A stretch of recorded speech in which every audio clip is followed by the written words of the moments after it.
Salut, salut! Donc dans cette vidéo, on va voir ensemble comment utiliser LinkedIn et notamment le module Sales Navigator qui va te permettre de générer des leads et également pouvoir contacter ces personnes-là pour pouvoir améliorer tes ventes ou tes performances commerciales.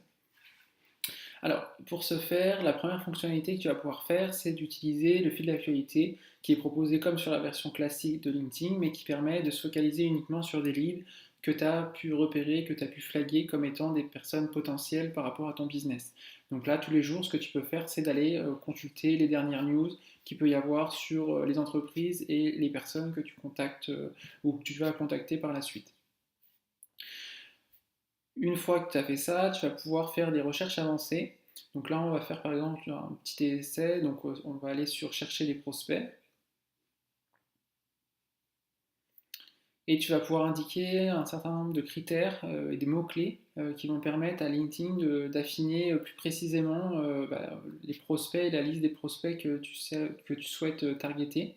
Donc là, si on prend un exemple concret, on va prendre des personnes qui se localisent à Montréal, comme ceci. Ensuite, on va cibler principalement des personnes qui ont des fonctions marketing.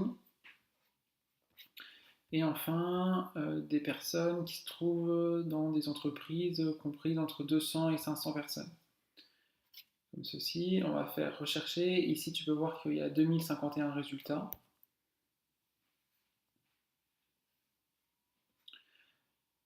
Donc là, on a un certain nombre de résultats qui sont proposés. On peut voir que LinkedIn t'indique qu'il y a eu 197 personnes qui ont changé de poste dans les 90 derniers jours.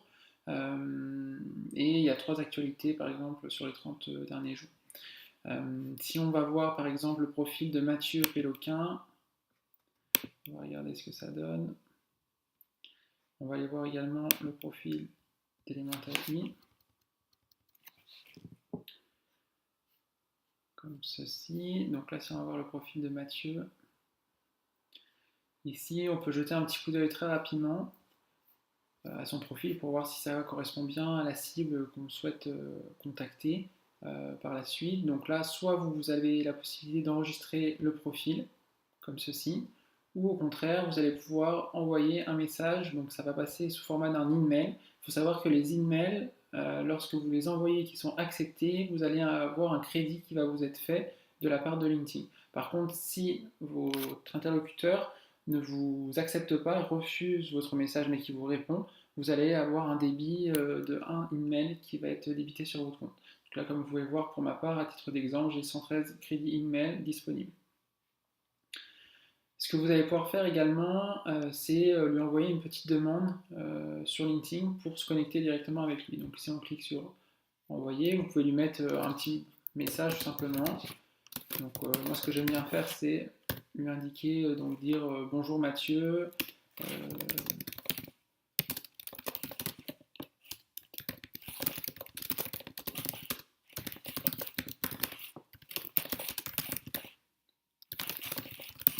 voilà, vous lui envoyez un petit message.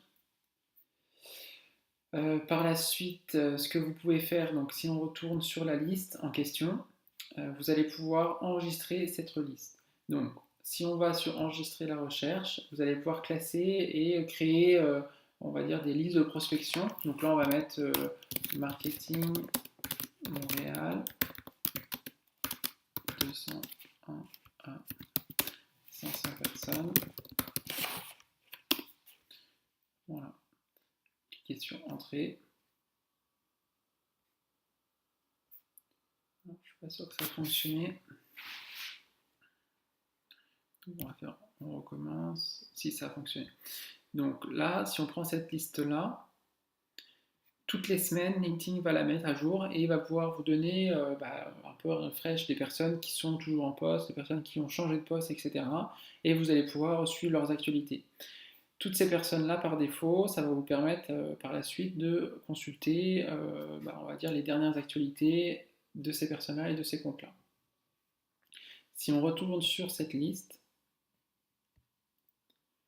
ici, donc là, j'ai un certain nombre de personnes que je pourrais potentiellement contacter. Donc c'est plutôt intéressant. par rapport à une version LinkedIn classique, comme vous pouvez le voir, il y a quand même beaucoup plus de filtres et on peut aller vraiment de manière plus précise dans les filtres de recherche. Ensuite, ce que vous allez pouvoir faire la même chose au niveau des comptes et non des prospects. Donc pareil, vous allez pouvoir identifier des entreprises qui rentrent dans votre ciblage. Et donc là, si on refait la même chose, on va prendre les entreprises qui sont situées dans la région de Montréal, les effectifs de l'entreprise, on va dire entre 200 et 500. Et là, on peut voir qu'il y a 538 entreprises qui rentrent dans ce champ de prospection.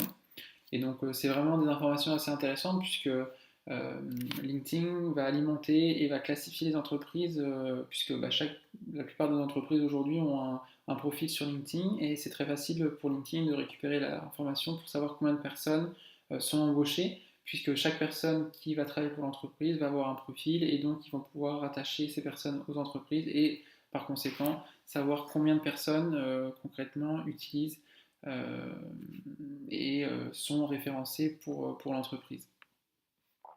On peut affiner ici en mettant des secteurs d'activité, donc en un seul clic. Voilà, donc là on peut voir que je suis dépassé de 500 entreprises à 23 résultats. Voilà. Qu'est-ce que je peux vous montrer d'autre sur Sales Navigator? Vous allez pouvoir également, ça c'est une fonctionnalité plutôt qui concerne votre profil à vous, donc suivre votre Social Selling Index. Donc là c'est une sorte de classification en fonction de votre équipe et voir un petit peu là où vous vous situez par rapport, on va dire, aux interlocuteurs qui sont dans le même secteur d'activité que vous. Donc là, à titre d'exemple, on peut voir que euh, les membres de mon équipe ont un score moyen de 71, je suis situé 2 sur 14, deuxième sur 14. On peut voir aussi dans mon secteur que le score moyen est de 24 sur 100 et je suis classé parmi le top 1%. Voilà, donc ça c'est des informations qui sont intéressantes à suivre, sachant que c'est quelque chose qui s'améliore, qui varie entre 70 et 90 selon les semaines, selon les mois. Mais encore une fois, il n'y a pas forcément d'avantage à utiliser ce Social Selling Index dans votre entreprise, mais c'est juste à titre personnel, c'est intéressant de voir un petit peu où vous vous situez par rapport à vos compères. Dernière chose que je peux vous présenter sur Sales Navigator, c'est la fonction Point Drive. Donc Point Drive, c'est une fonctionnalité qui a été développée par LinkedIn pour vous permettre de créer des landing pages et renvoyer du trafic tout simplement sur ces landing pages-là et diffuser du contenu, des livres blancs, diffuser des études de cas par exemple. C'est très intéressant pour pouvoir récupérer des informations, notamment lorsque une personne va arriver sur votre landing page ou votre livre blanc, vous allez pouvoir avoir une information, une notification par courriel ou par email de LinkedIn indiquant justement que monsieur X ou Y a réussi à consulter votre livre blanc, votre document. Et par la suite, il va être très simple pour vous de pouvoir contacter cette personne-là, puisque vous allez avoir l'information sur le moment où la personne est venue sur votre document, combien de temps elle est restée sur votre document et quel est son nom et son prénom et sa fonction.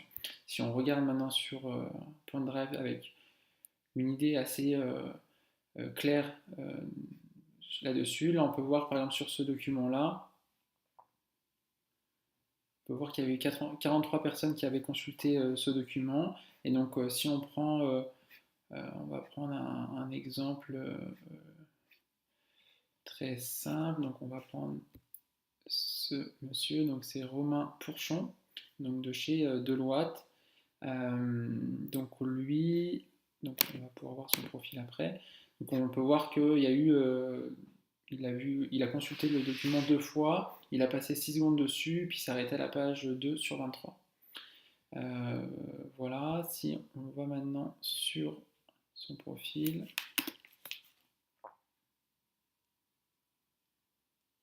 Si ça va bien fonctionner.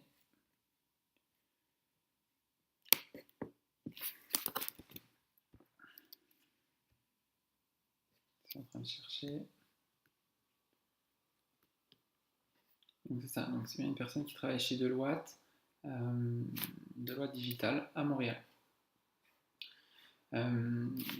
Voilà un petit peu les différentes fonctionnalités que je souhaitais vous présenter aujourd'hui. Si vous avez des questions particulières, n'hésitez pas à me mettre un petit commentaire sur cette vidéo. Et je vous invite également à consulter la description en bas de cette vidéo car j'ai quelques petites surprises pour vous. On se retrouve dans une prochaine vidéo et à très bientôt. Au revoir.